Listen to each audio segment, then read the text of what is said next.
WWDC 2025 is just a few short days away, and it's going to be a big one. So here's everything we know and what we expect to see at the keynote on June 9th. iOS 18 is not going to transition into iOS 19, with Apple instead opting to change the whole numbering system for its software updates. So instead, we're going to go by release year. And even though it's all coming out at the end of 2025, Apple's choosing to do the whole car thing and go with the next year. So iOS will be iOS 26, macOS 26, tvOS 26, and so on and so forth. Now, I feel like we've talked a ton about the new iOS changes already, but we are expecting some pretty big changes to the UI and all of the visual aesthetics of these platforms moving forward. And it all will start with what we presume will be iOS 26. Inside Apple, the design project has been referred to as Solarium, which hints at what we can expect to see. A solarium is an all-glass room that's designed to let in sunlight, and rumors suggest that iOS 26 will adopt a more translucent, glass-inspired aesthetic. iOS 26 is expected to get some of the floating on-screen windows and menus that are used in visionOS, with rounded pop-up navigation and menu bars that float above the content on the display. Apple could be using shading, shadowing, and subtle lighting effects to give buttons and other interface elements a slight lift.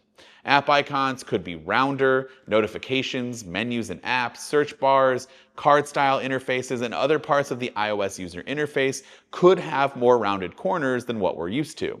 The floating navigation bars are expected to be pill-shaped too. Apple Intelligence might take a backseat to all of the UI changes this year, but we're expecting a few new features to be revealed, like an AI battery management feature that will analyze how you use your iPhone and make adjustments to maximize battery life. The option will be able to limit the power draw of apps and other system-based features based on device usage. Apple plans to update the Shortcuts app with Apple Intelligence, allowing users to create actions that use Apple Intelligence models. With this functionality, shortcuts could be easier to use, with even casual users able to create useful shortcuts using natural language. Apple and Google are close to establishing a deal that will also add Google Gemini to the iPhone as an alternative to ChatGPT, and that's a feature that we'll likely see in iOS 26. Google Gemini would integrate with Siri like ChatGPT, with Siri able to hand requests over to Gemini for more in-depth AI-powered answers. Apple also apparently has a new game app planned, and it'll replace Game Center and add more functionality than ever before. It's going to house the games section of the App Store, so you'll be able to find and launch games in one convenient gaming-centric spot. For apps that currently exist, Apple plans to potentially launch these new features with iOS 26. Like in the Messages app, we could see automatic translations and support for polls. Inside the Music app, we could see full-screen animated art on the lock screen, which I am 100% here for. In the Notes app, we could finally see Markdown support. And in CarPlay, we don't have a ton of information, but we are expecting updated user interfaces to match the new iOS 26 design. Now, for other platforms, we do expect a ton of feature parity across the board.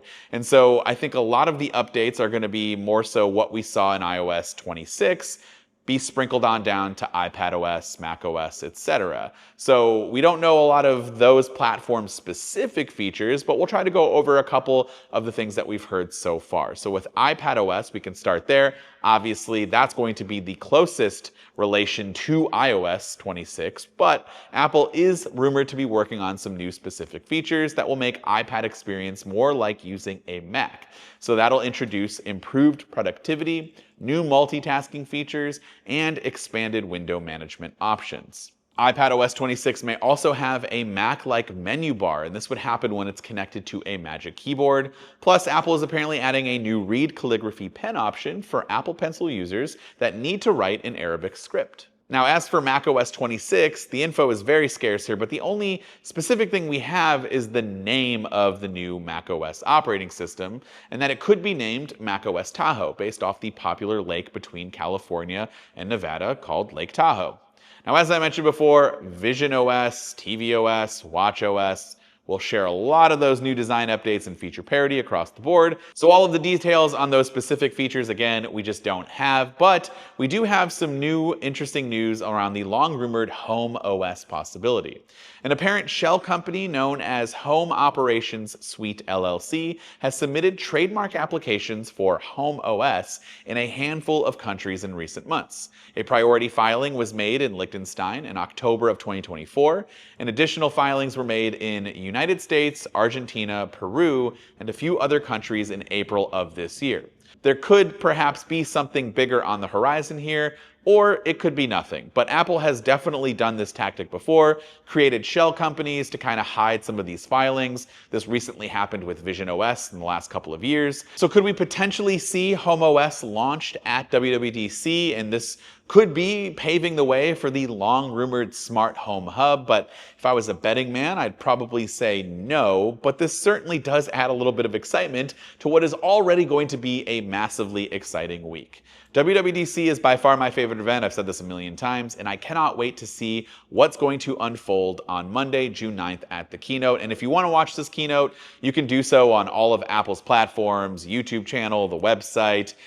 You can see it on the TV app if you want to, or you can follow us on MacRumors.com. We'll have the live blog going, we'll have live tweets going, and of course, tons of articles to read afterwards. And if you're on this YouTube channel, be sure to subscribe so you don't miss all of my videos after the event has finished, recapping everything you need to know.